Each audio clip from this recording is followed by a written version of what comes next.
This is how we test a junkyard starter.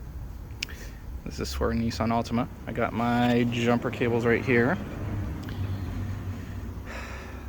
The positive cable, which is right here, is connected to the positive cable right there. This ground cable is connected to that ground cable. I got my KM10, which I got off eBay. The positive cable for this KM10 is connected right over there, and then the ground cable for that is connected also to ground. So we are testing this junkyard starter. As you can see right here, here is the signal wire.